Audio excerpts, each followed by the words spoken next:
जम्मू कश्मीर जाने का कारण यह था कि जम्मू कश्मीर दुर्भाग्य से एकमात्र इस देश का राज्य है जिसका मुख्यमंत्री राष्ट्रीय ध्वज वहां पर फहराया जाए इसका विरोध करता है।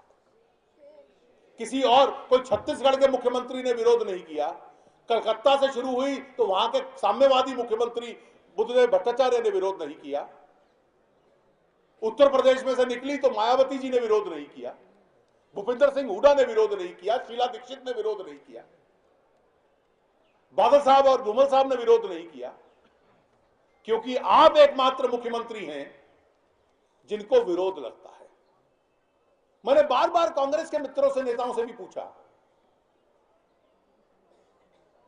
कि आपने जम्मू की सीमा से पहले इनको रोक दिया, सुषमा जी को और मुझे पकड़ लिया।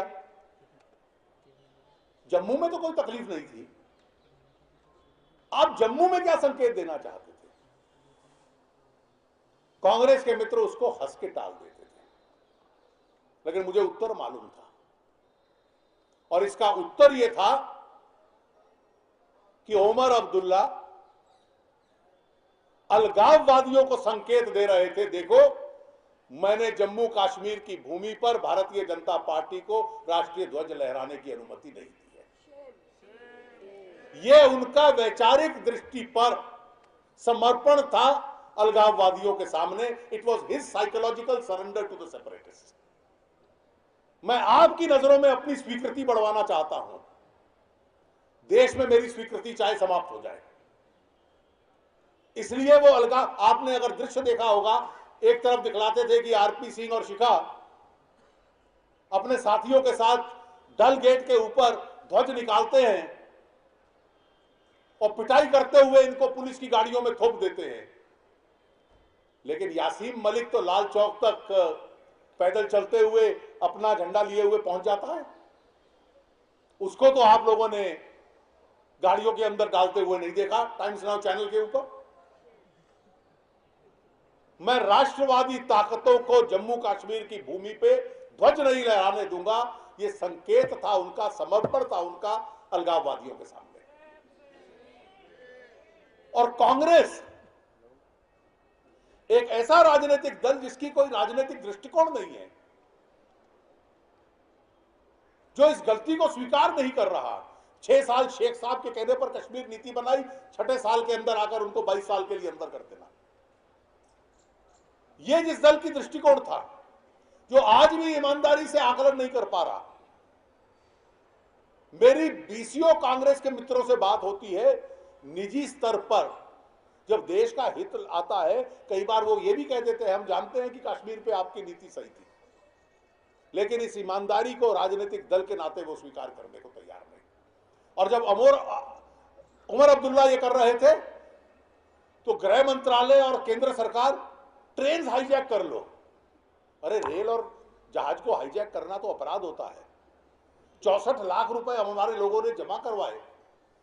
कर्नाटक से 2500-3000 लोग उस रेल में बैठकर जम्मू आएंगे। इंजन आगे की बजाय पीछे लगा दिया और गाड़ी दूसरी दिशा में चला दो। ये हाईजैक है। ये पहला उदाहरण है हाईजैकिंग तो सरकार करवा रही थी। ये कल्पना है।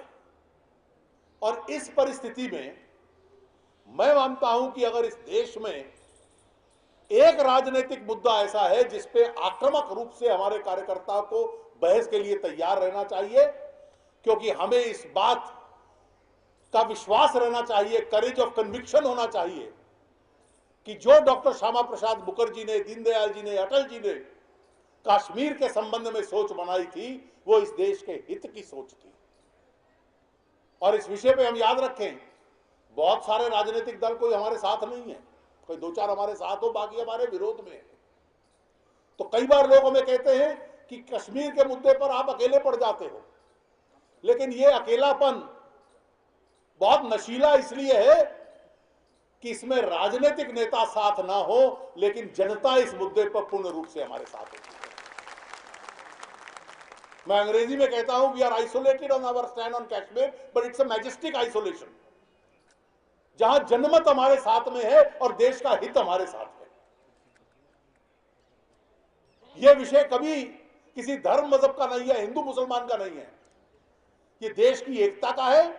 और इसको लेकर 63 वर्षों का इतिहास हमारे पक्ष में गवाह की तरह खड़ा है।